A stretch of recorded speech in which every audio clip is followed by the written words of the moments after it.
Welcome into the January 24th edition of the Locked On Leafs podcast. I'm Mike DiStefano with Dave Morassutti. Maple Leafs getting back into the win column with a win over the New York Islanders. Johnny Tirana had himself one of his best games of the year against his former club.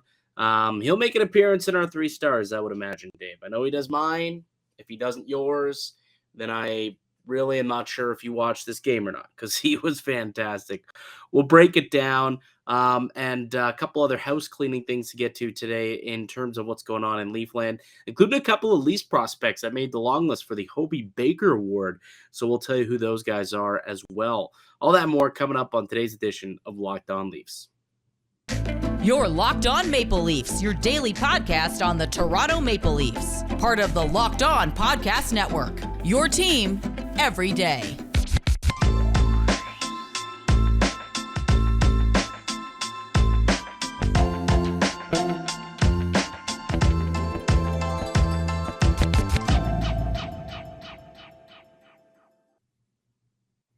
Hello and welcome to the Locked On Leafs podcast, one-stop shop for all things Leafs. I'm your host, Mike DiStefano from TSN 1050 Toronto Radio, also known as Al's brother from TSN's Overdrive and TSN 1050's Leafs Lunch. Joining me, it is my co-host, Dave Morassutti from Sportsnet, also a writer for the NHLPA. Locked On Leafs is a daily Maple Leaf-centric podcast, so be sure to subscribe for free wherever you get your podcasts from. We're also up on YouTube as well, so you can check out the video version of the podcast up on YouTube.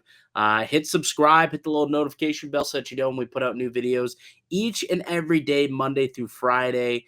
It's all Leafs all the time. So if you are a member of Leafs Nation, hopefully you become a member and a family member of the Locked On Leafs family. I can also tell you that this episode is brought to you by FanDuel Sportsbook, the official sportsbook of the Locked On Network. Make every moment more. Visit FanDuel.com/LockedOn today to get started. And if you would have placed a puck line wager on the Maple Leafs on FanDuel this morning, you would have came out victorious, as the Maple Leafs did defeat the New York Islanders by a score of 5-2, David. It was a really weird game at first. Like, it was such a sleepy start to this one. I was down there. I was up in the press box, sitting next to TSN Zone Mark Masters, and we were just sitting there basically snoozing for the first 15 minutes of that game. It was just so bizarre. And I don't know if it was talked about on the broadcast, because obviously I was watching the game. Did you guys happen to notice the amount of snow buildup that there was in that first period? Yeah, they even showed it, like the guys who were picking up the stuff. I'm just like, is it? Dude, they had to go back and dump some out and bring a fresh tub because they filled up the buckets. I've never seen that before in my life. I know we're getting 14 minutes without a whistle, and there was no TV timeouts until the 2:48 mark of the first period. It was the first time they were able to get out there for a little bit of a shovel. It was insane. I know we're getting a big snowstorm in Toronto, but come on, I've never seen that much. Obviously we've seen delays on them trying to fix the ice and stuff.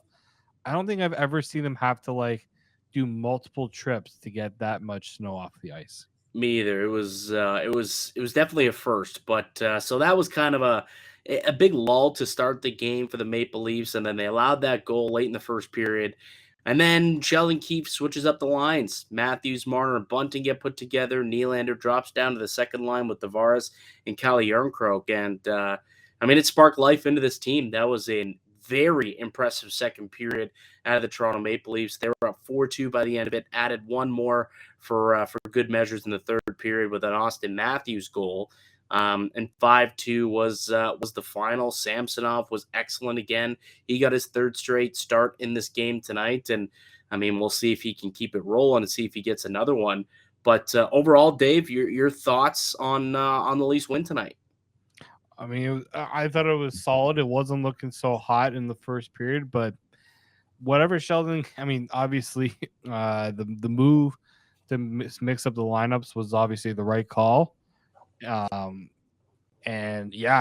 Just totally different team in the second and third period. And to put up that 5 goals on Ilya Sorokin is nothing to snuff about. He's an excellent goaltender.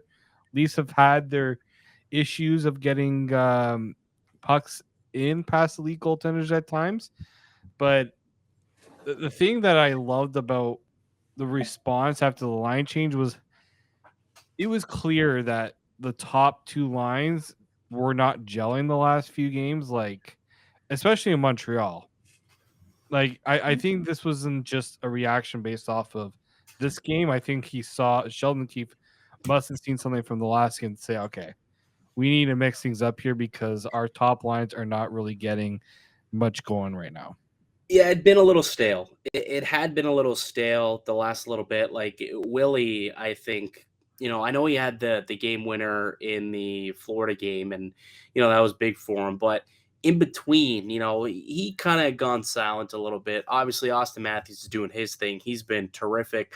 But in terms of like the chemistry and these guys being super dominant, it had gone a tiny bit stale, I guess you could say.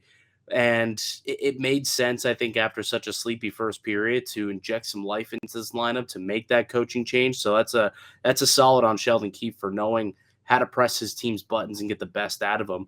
You make that subtle change, and all of a sudden, Willie, who, funny enough, Mark Matthews and I are sitting there saying, like, Willie's not playing well tonight in the first period, ends the game with 4 points. Like scores the first goal of the game for the Maple Leafs, made a couple of beautiful plays, to set up John Tavares, and then the flip pass up to Yekali Yarncroc. Like he honestly was creative tonight and really, I mean, was a big, probably the main reason why the team won tonight, funny enough.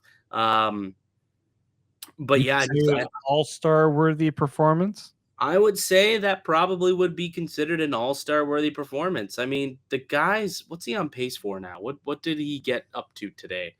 I think he's on pace for like 95 points, this guy. Nylander, I think Elite Prospects nowadays has the pace number there for the players. But like he scored his 26 goals of the season tonight. Got 26 goals, the guy on the year. He's on pace for 41 goals, 89 points. That's not including tonight, actually. So if you include tonight, that'd be 44 and I think 90 some odd points is what he'd be projected for tonight or this season. Just silly. Yeah. It's funny because they asked him after the game about I mean, I know we're probably going to get into this a little bit later, but like, I just like how he's taken his game. He's not taking his game to another level. It's the consistency of which he is putting up this many points.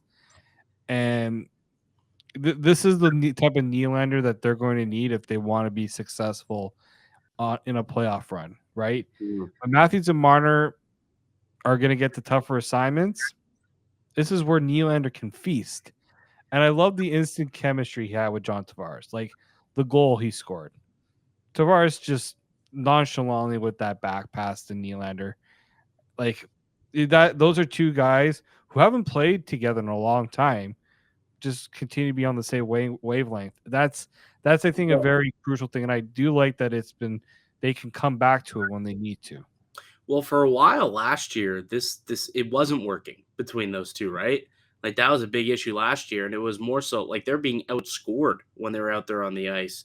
And that's not what you expect of a line that was making over $20 million, I think, between the three of them. So, I mean, I know that Yarncroc wasn't here, was, player X, but you know what I mean?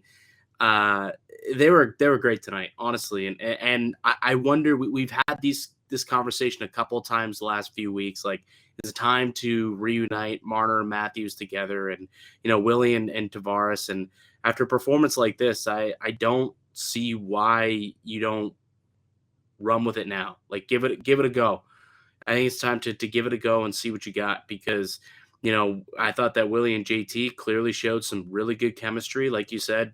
On the Nylander goal, Tavares just a nifty little backhand pass to Nylander, and then on Tavares's goal, right, just a quick chip up for Tavares to skate onto it, and then he ends up putting it past the netminder. So those guys showed some really good chemistry tonight for sure. And I think that I think Sheldon Keefe probably will have to think about whether or not he wants to roll with this going forward, or if he's going to go back to, what it was to begin the night. But I would think there's at least going to be a discussion going forward what these lines will be like, and I guess we'll find out tomorrow at practice what exactly it's going to be. Samsonov was obviously excellent again. We'll talk about that a little bit more on the other side. We get to our 3 stars of the game. But first, let me tell you guys that today's show sponsor is brought to you by FanDuel. The NFL playoffs are here, and we're really excited about our new sports betting partner for the Locked On Network because they're the #1 sports book in America and here in Canada. It's FanDuel. And if you're new to FanDuel, that's even better. They have so many great features that make betting on sports fun and easy. New customers join today, and you can get started with $150 in free bets guaranteed when you place your first $5 bet. Just sign up at FanDuel.com/locked on. FanDuel has your favorite bets from the money line to point spreads to player props. They even got the combine your bet feature for a chance to win bigger payouts with the same game parlays. Tonight, there was a same game parlay. Nylander and Auston Matthews both to record a point. It hit, ladies and gentlemen. And if you were there to make the wager, you definitely made out like a bandit on that one because they both put pucks in the back of the net. All on an app that's safe, secure, and super easy to use. So football fans, hockey fans, basketball fans, you won't want to miss out. Place your first $5 bet to get $150 in free bets, win or lose, at FanDuel.com/locked on. Make every moment more with FanDuel, the official sportsbook partner of the Locked On Podcast Network. Welcome back into the Locked On Leafs podcast. I'm Mike DiStefano with Dave Morassutti. We're your hosts here at Locked On Leafs. Toronto with a 5-2 win over the New York Islanders. And as we do after every single Maple Leafs victory, we're going to go through our 3 stars of the game, David. I'll kick things off. I kind of teed it up as we were entering this next segment.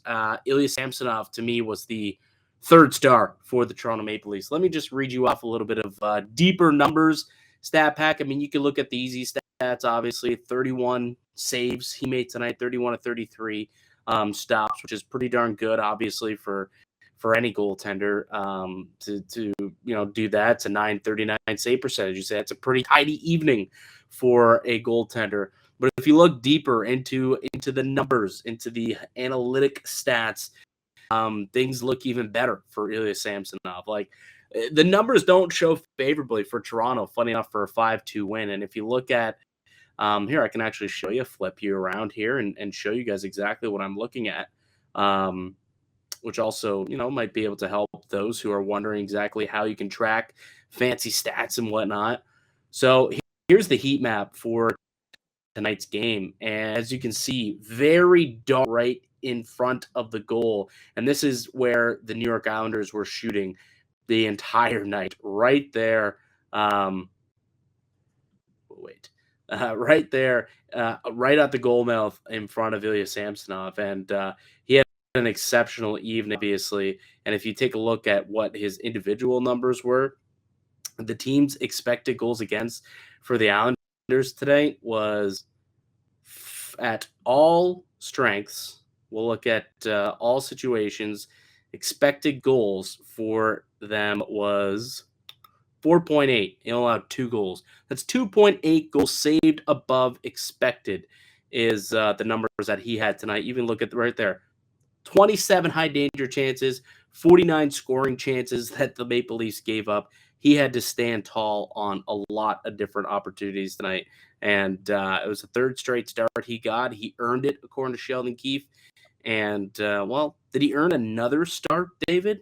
You think he earned another start? Do you think he'll start the game against the Rangers on Wednesday after that performance? What do you think? I mean, I thought maybe they would have gone back with Matt Murray, but you ride the hot hand right now. Ride the guy who's getting you wins, and I think there's a case to be made. I mean, look, the guy has only lost 1 game at home all season, and it wasn't in regulation. And yeah, exactly. I would say ride the hot hand. Matt Murray's going to get back into the net. I have no doubt about that. But unless Ilya Samsonov doesn't feel like he can handle the workload, keep him going. Like, just there's no reason to take him out right now. He's earned the chance to keep it going. Yeah.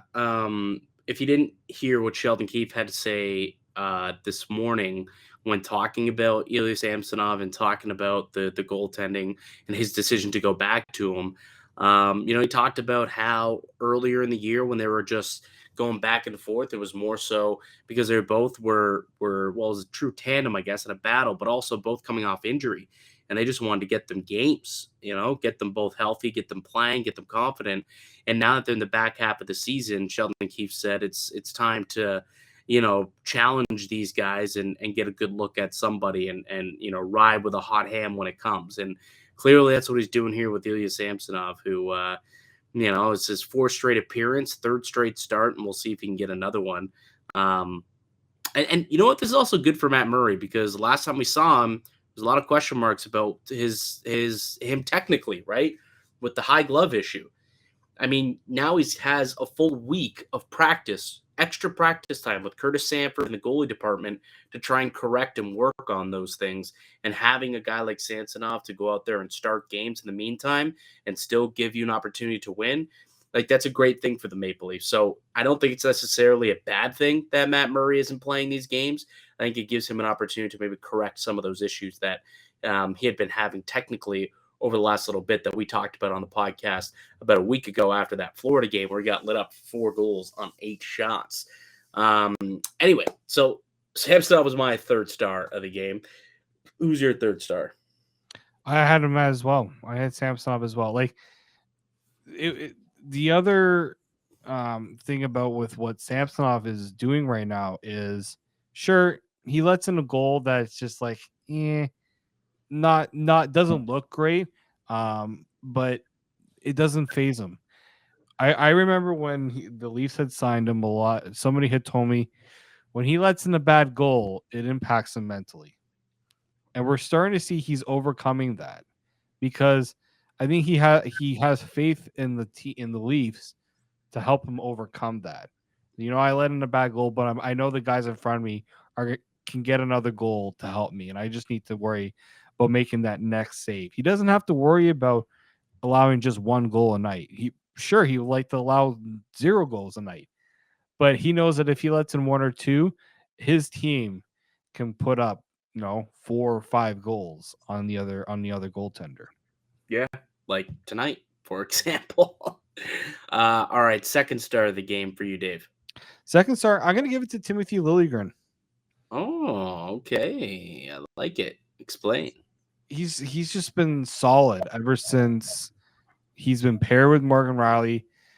We've had the discussion of whether he can be a top 4, not just a top 4 defense, a top pairing defenseman. It's still early. The sample size is not long enough just yet, but he continues to show that he's capable of stepping up in a role that many in his situation probably don't get that opportunity to be a part of. I just wanted to check one thing about his stats for tonight. I'll say this, though, Dave. I'll say this. Go ahead. Him and Rielly were terrible in the first period. They were. And then got separated for the rest of the game.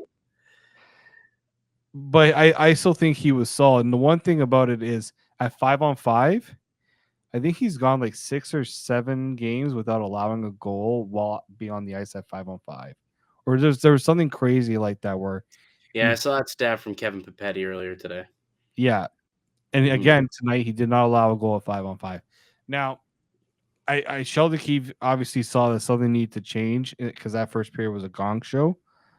But I thought he still remains. I think he just remains such an important player. The stats may not have been looked favorably on him, but he made some big plays when the team needed to settle things down. Like there was a play where I think because he was playing with Giordano, and Giordano kind of got caught flat-footed. And they showed a replay on this actually, and he goes and he attacks the puck carrier because he knows the puck carrier doesn't have support. So he's gonna go. He's just making those intelligent plays, and he needs to continue to do that. I think a lot of talk about whether they go and get a defenseman. Look, if he can continue to play well, maybe you don't have to go out and spend a lot to go and get a defenseman at the trade deadline. Maybe you can save the assets for a bigger move in a position that maybe you need to make that bigger move for. Were you listening to me today on Leafs Lunch? Potentially. Okay. I was gonna say, I was like, I asked Mike Johnson that exact question today, and he didn't say no, but he also did note maybe a Scott Mayfield might be an option. I kept an eye on Scott Mayfield tonight. There were some good plays. I'll let's have a Scott Mayfield chat after we do our 3 stars actually, because he could be a Leafs target potentially. So maybe we can dive into that a little bit since he did play tonight, and I did jot some notes down for just in case because I knew that he was kind of an interest of mine when it comes to the trade deadline. So we'll detail on Scott Mayfield in a little bit. But my second star, I want to give to John Tavares. I thought Tavares was excellent tonight. 2 points, goal and a helper, 8 shots on goal, 2 hits, 2 blocks in just 15-24 of ice time. So incredibly efficient as well for JT. And then, he's always money in the face-off draws as well. What was he tonight on the face-off dots, actually? Let me take a peek. Or just not going to show me what he was in the face-off dot. Oh, he was terrible in the face-off dot tonight. 27% in the face-off dot. Really? Very rare. Very rare for John Tavares. Wow, that's very surprising, actually, that he was that poor in the dot tonight. But either way, the rest of the game was fantastic out of Tavares. I mean, you look at the opening goal. That's as nice of Willie putting that puck above the shoulder of Ilya Sorokin. I mean, that's a goal that you gotta clearly give some love to Auston Matthews for, or to John Tavares for. Like, he fights off Beauvillier, who's basically on his back, and then just able to protect the puck, use a stride, and then just kind of leave it for a trailing Nylander, who just roofs it. 25th of the year. And then you look at the goal that he scored. Got on the Jets, Willie, with a nice little, I don't know what you want to call it, a touch pass or whatever it was. It was a nice play up to Willie from Samsonov. Also, we didn't even mention Samsonov's assist on that play. A really nice play there to John Tavares, who ends up scoring again on the breakaway, just using that speed. There's a story actually in The Athletic today. I'm not sure if you read it, but Jonas Siegel put out a piece in his Monday morning thoughts piece. If you guys have it, if you guys are subscribed to The Athletic, Jonas Siegel puts out a Monday morning Leaf report every single Monday, always chock full with really good information and notes that he's uncovered and some good stats and really good information. So I'd actually recommend everybody go and read those if you are subscribed to The Athletic. But one of the little nuggets that he had today was recently around the new year, John Tavares had another skating session with his skating coach to try and get his skating back up to where it was at the beginning of the year. He'd felt that it slipped a little bit, and he went and he got I'm going to pull it up actually so I don't forget his name, because I believe he said what the name is. He's now actually a member of the Maple Leafs training staff. So he is kind of with the team, I suppose. Let me find exactly what his name is. But either way, it helped him get his stride back, and it's helped him get a little bit of jump in this last, few weeks. Like, would you say that he went a little cold ahead of the new year, but since then, seems like the last couple of weeks he's had a bit more of a jump again, would you say? Yeah, I think John Tavares has, like, you can tell when John Tavares is on, he's not a fast skater, and he's never really gonna be a fast skater, but he is a strong skater. And I think there's really a difference in that he is so hard to contain because he's so big and he's so strong on those skates. Yeah. And I think, you do notice when he is better because he's able to make those plays.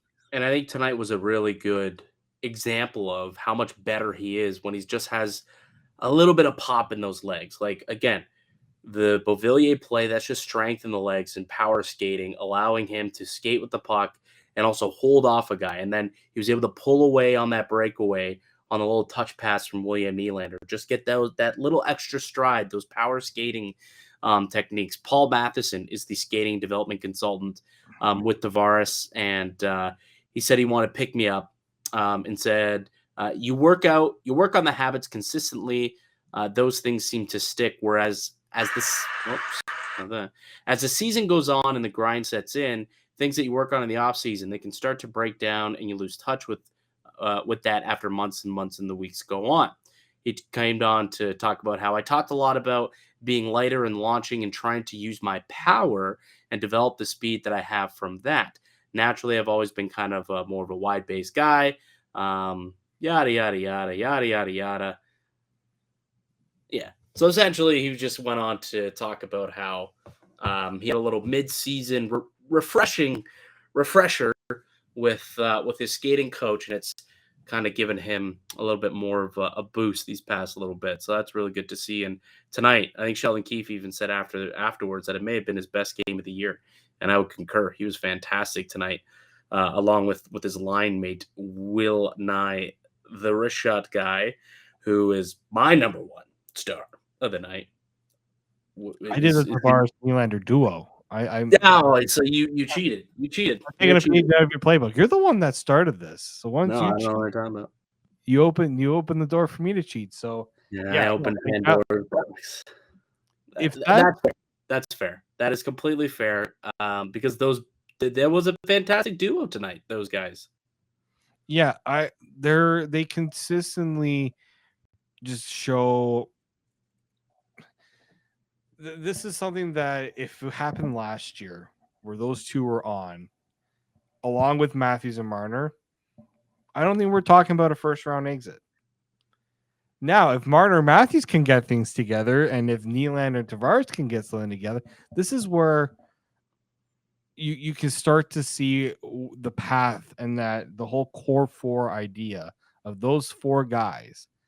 If they can get all four of them going, they can be such a dangerous. This could be such a dangerous team. And it just really hasn't happened because we remember the start of the season, Nylander and Tavares were on.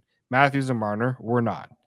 Then it kind of, they move Willie with Matthews, Marner with Tavares, and there was some success, but like we hadn't seen both lines dominant at the same time. Now, obviously, you got to split ice time and all those things, but I think when you get all four of those those two duels dominant, this team is just so unstoppable. It's just, and then the difference in how they operate and how they attack. I think once the Leafs get that, that's what's going to make this team successful. Yeah, I completely agree. And then I like what they've done with the bottom six too. Like, guys who just kind of know their job, know their role. And you've got a third line who's a very hard checking energy line. They forecheck well. They kind of wear you down the offensive end. And they do a good job of keeping drives alive, winning puck battles, drives like we're playing football.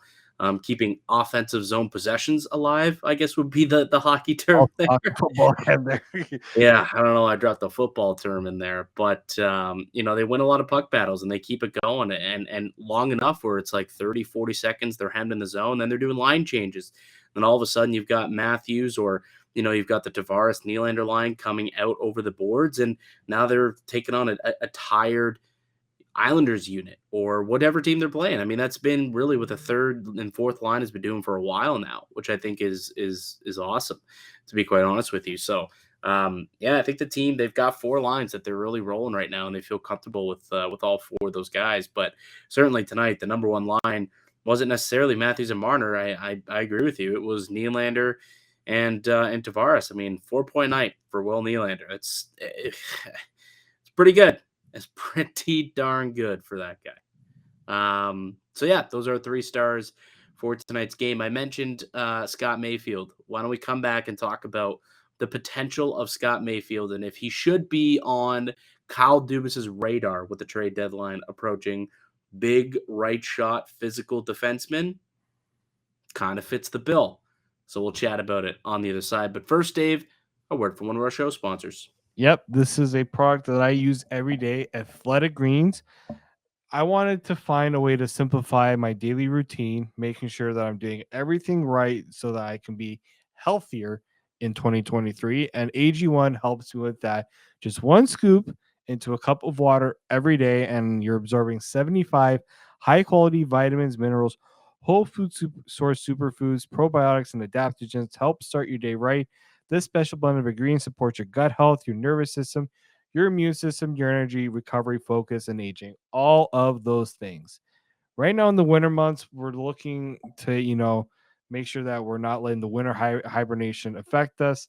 So AG1 does help with that. It helps, with those who have many different lifestyles and are trying to help, not just one aspect of your health, but in many aspects.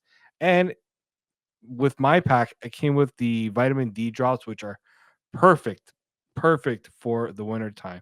But why should you consider Athletic Greens? Well, Athletic Greens has over 7,000 five-star reviews, recommended by professional athletes, trusted by leading health experts such as Tim Ferriss and Michael Gervais. Athletic Greens is a climate neutral certified company. In 2020, AG1 purchased carbon credits that support projects such as protecting old growth rainforests and many more. And for every purchase, they donate to organizations helping to get nutritious food to kids in need, including No Kid Hungry in the US. In 2020, AG donated 1.2 million meals to kids in 2020. Right now, it's time to reclaim your health and arm your immune system with convenient daily nutrition. It's just one scoop and a cup of water every day. That's it. No need for a million different supplements or pills to look out for your health. To make it easy, Athletic Greens is going to give you a free 1 year supply of immune supporting vitamin D and 5 free travel packs with your first purchase. All you have to do is visit athleticgreens.com/NHL network. Again, that is athleticgreens.com/NHL network to take ownership over your health and pick up the ultimate daily nutritional insurance.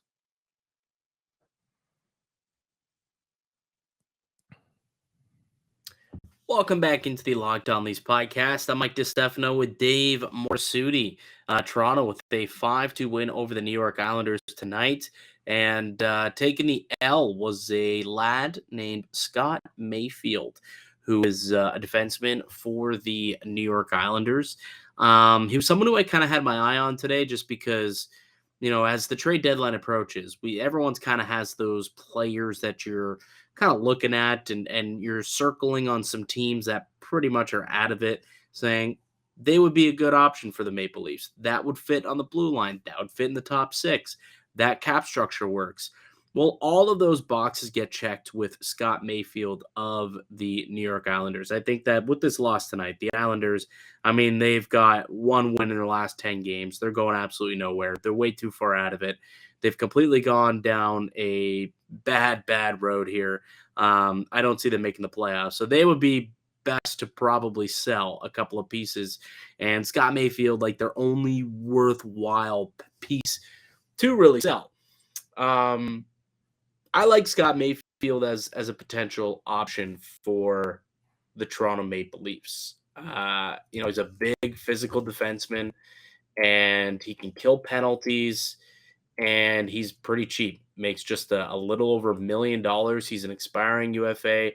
What do you think about potentially Scott Mayfield being on the Leafs radar, Dave? I like it. I thought he would have been a good option last season, but the Islanders weren't exactly looking to move players that much. I don't even really know what they did at the deadline last year, if they really did anything. So it's clear this year that they're not making the playoffs, as you mentioned. And I just think that when you're looking at what this Leafs defense needs, a lot of people say, yeah, they could use an upgrade up top. Try to get a top pairing defenseman. There are not many options like that available, right? And we keep hearing a guy like Gavrikov out there, and how the Leafs and the Oilers are two teams that are kind of near the top of the list of destinations. I just think, can you maybe look at a Scott Mayfield, not the flashiest player, but does exactly what you need to do to win, right? Making the plays in the defensive zone that maybe other guys aren't providing, or just even simply the depth. He's played in the top four, and on this Leafs team doesn't necessarily have to do that.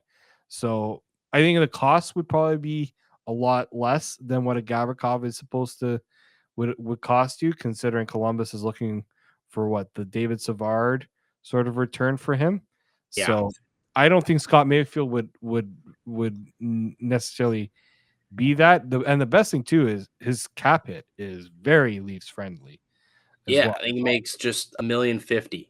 I think is what the cap hit there is for Scott Mayfield. And there were some reports I saw on the weekend that the Maple Leafs aren't too keen on moving either a first round pick or their top prospect in Matthews Knies in any deadline deal. And if that's the case, you're not going to go after a Bo Horvat or a Ryan O'Reilly or a Jacob Pickard or a Vladislav Gavrikov.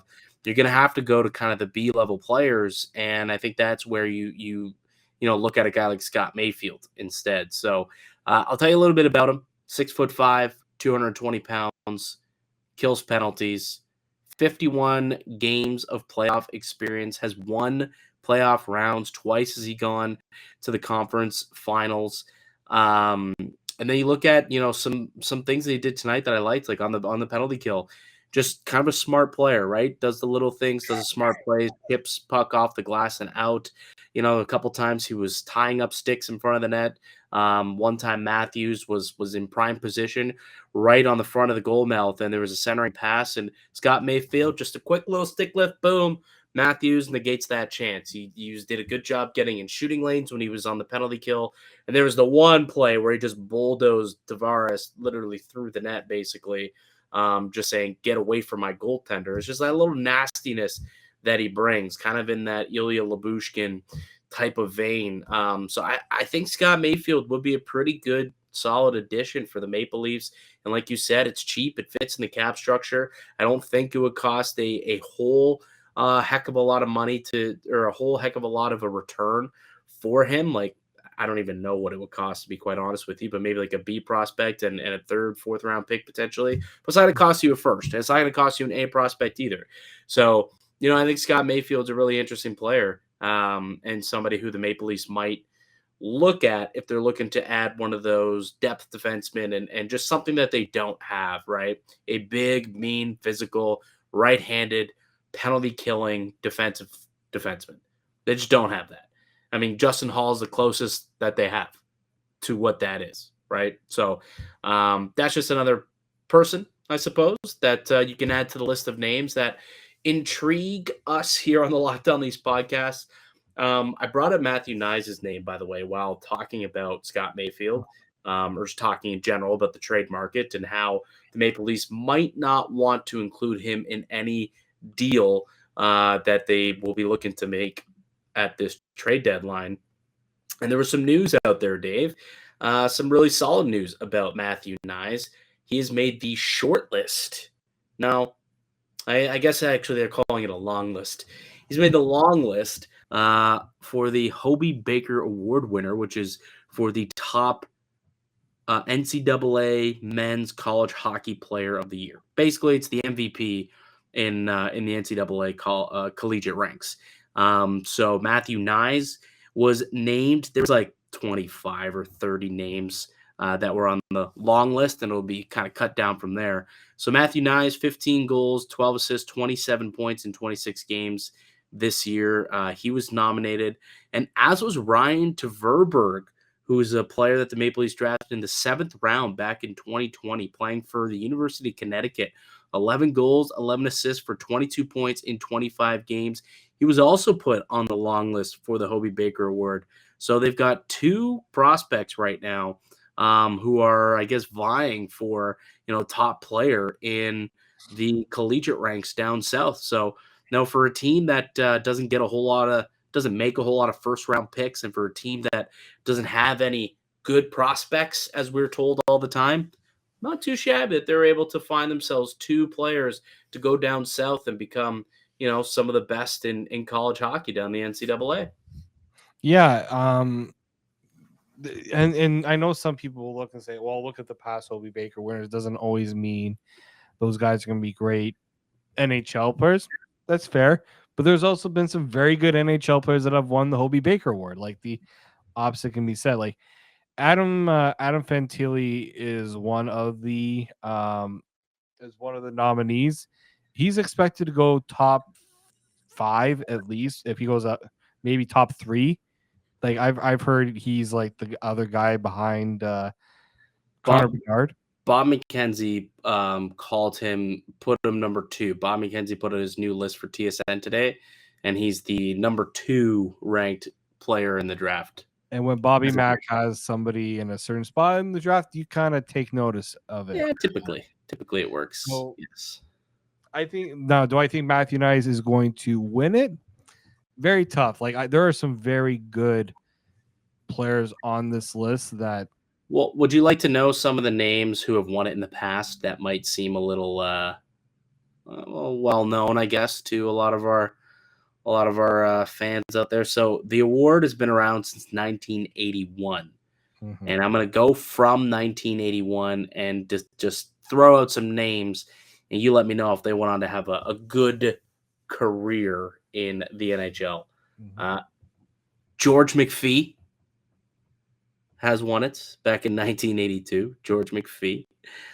Tom Curvers is a name that a lot of people know.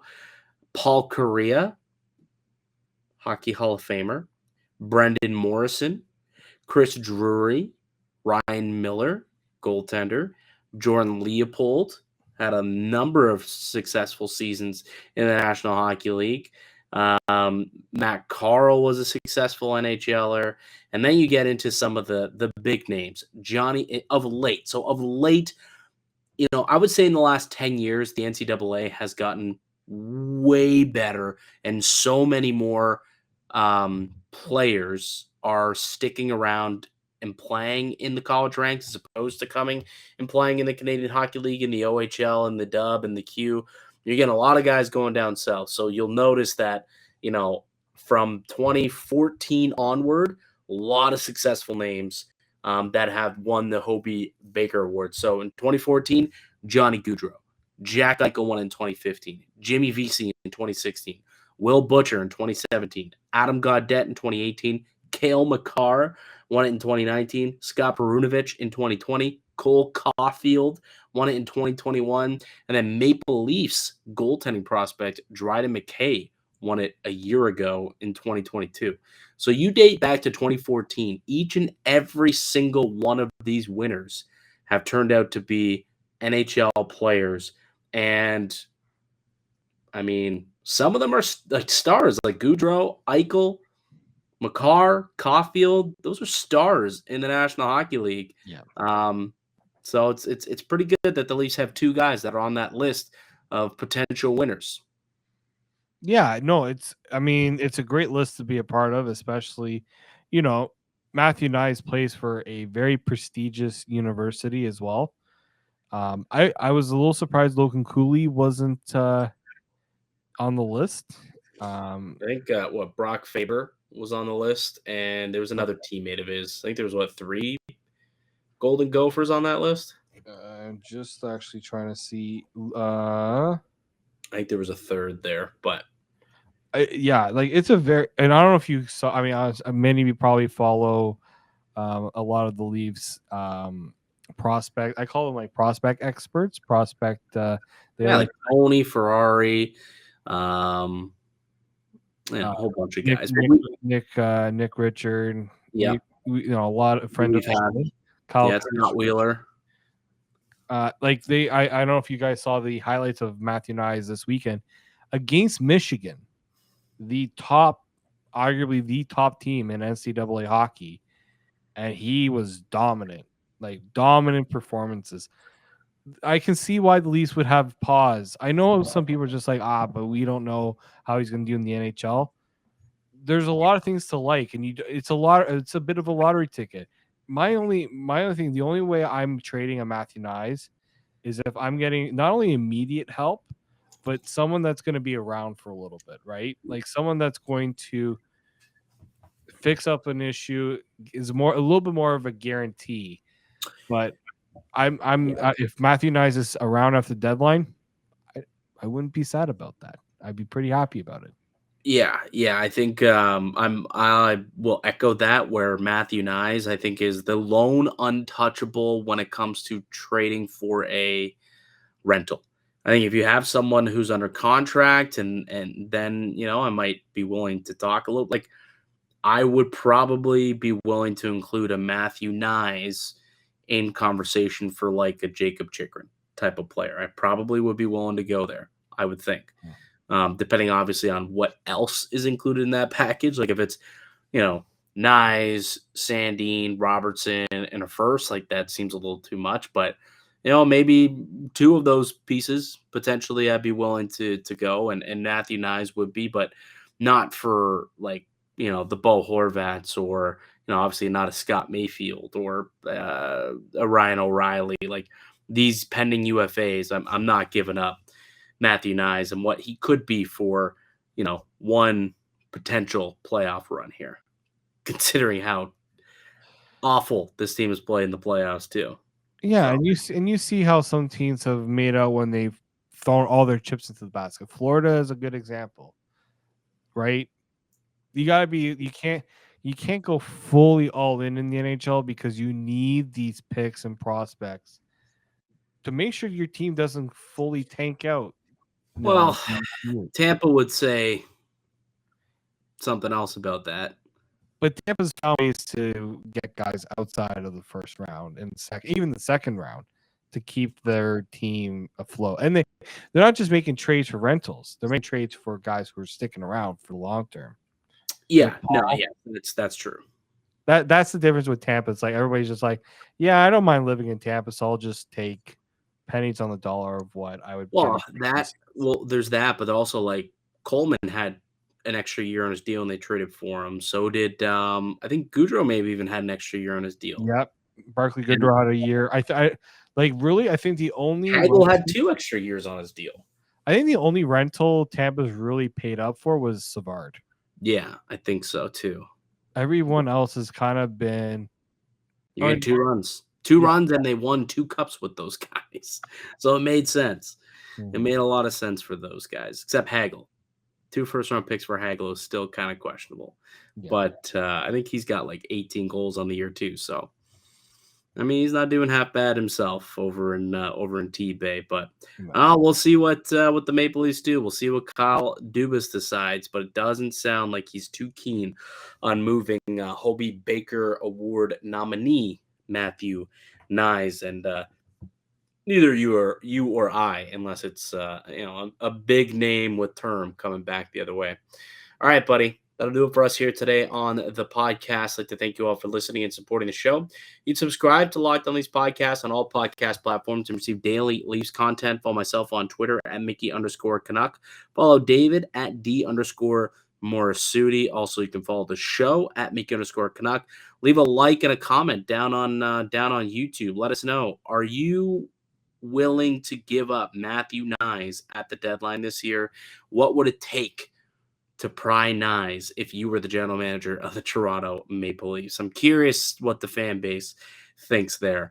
All right, that does it for us here today. We'll be back with another episode for y'all tomorrow. It's another game against a New York team. The Rangers are coming to town, Dave. The Rangers. So we'll tee that one up for y'all tomorrow. But until then, keep it locked right here on Locked On Leafs.